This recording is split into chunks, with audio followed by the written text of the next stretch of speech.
mua chỉ cái mũ rồi chỉ có cho hư khô cái gì mũ số vô lại tao cười đánh phá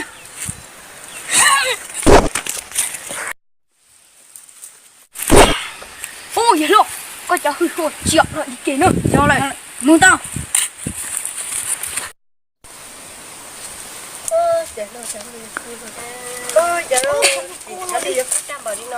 ô này chơi mồm như mưa gì Đó vâng, cái mùa xí ra.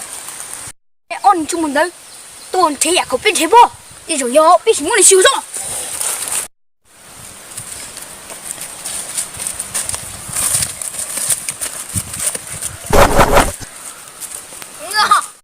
ôi chị mù nhưng mua chị Sao vậy?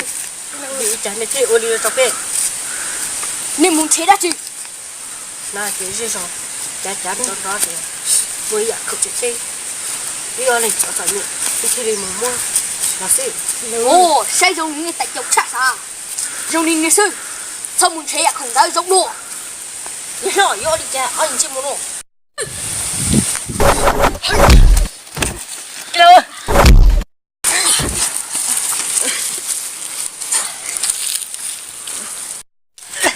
chị mua tận nơi cho nhé từ nó có chùa có sao con đi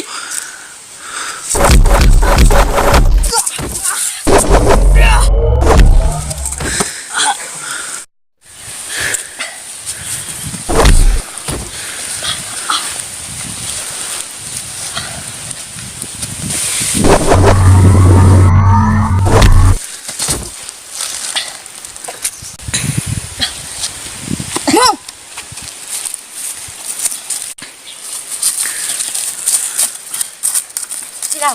Đi cha. Lên mua.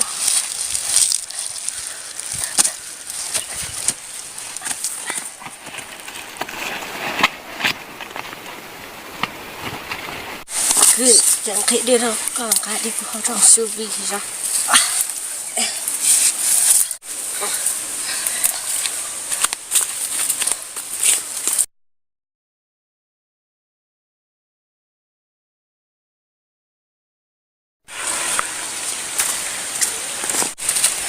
Ô, đi nha, nó khó rồi ra, chạy đi luôn nè. Không cho.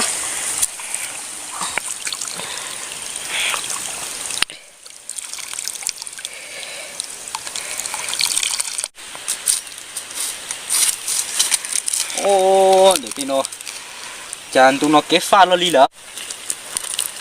Ô, giờ mới tụi cứ toàn này tụi cứ tụi nó chỉ cần nó thế à? Tụi cứ có tụi nó chỉ đấy nó. Ô, tụi cứ để tí nó ăn giống nó tí xí có tụi chỉ nó. Đi đâu nha, cô. Đi đâu thế cũng cho tao mới pan chị.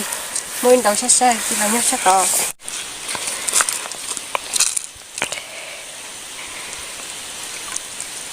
Mông, sẽ có tụi tí nào sẽ thì chồng món đã chị. Đi đâu nó. Ô, có tụi tí nào tụi nó lo. Ô, đi sẵn hổ xa. Nhấp bên nó sao cũng mặc ác co. Có tiếng nhiều.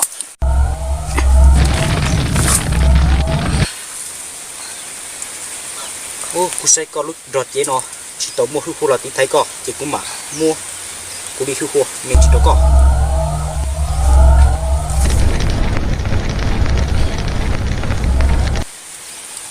Rồi lại, lúc nào có mua hư khu.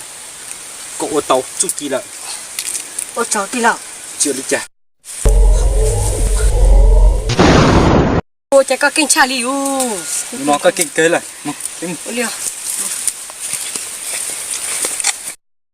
Ô tụi cứ giờ vì đi chăng có họ trồng mò dòng ly giờ tí này ô phê đó có giờ này thì ô phê đó có Đi nào ý ở cái gì chọn chọn những ít đơn chế giặc cậu à. Lấy cái gì rồi kìa mua hơi chị cái đơn chế bỏ ít cho nên phải lấy thứ mũi đầu xa nhiều xem. ô giặc không ủa mình gì do tết chờ chả giặc không tới nhất trong để cũ Ô cái lòng tháo không mất trong cú của tao. ô đi cũng chỉ tao tiếc có chỉ giờ này phê cũng mà đi mua trâu đi ở tụi nó sẽ là gì tao Ô lên cái nào. nhớ trâu để nó cũng mà mua trâu con dạ mua trâu con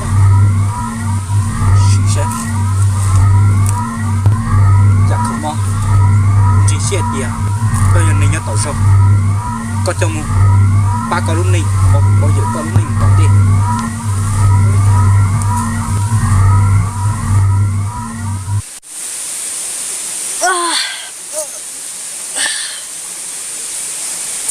ô dẫu nó cái gì tụi chắc đi chập lời một giờ tỏi rau giờ tiền này phiếu đi chặt nó có lò chỉ thon chơi ô sẽ tới khơi nữa với tí là cho quý một bao bánh cho lên đầu cứ sát sát đi xí tí là nhưng nhắc cũng mở đó ô đi à nè tí là con ô đi dòng xe nữa ok á ô đi cứu bà nhá ô đi mua dòng xe nữa ôi giời chưa muốn non chưa muốn rộng xa nó lại chúng ta tiền chưa muốn nó đúng là chỗ tôi là sư cháu nó chỉ ngay thì sao nó tôi là nó thế nia sai thì rộng ta rồi nhưng mới không cái gì đầu sai rồi cứ trên đây kia có trên này muốn này chỗ con chưa mua thấy tiền để cô cá lò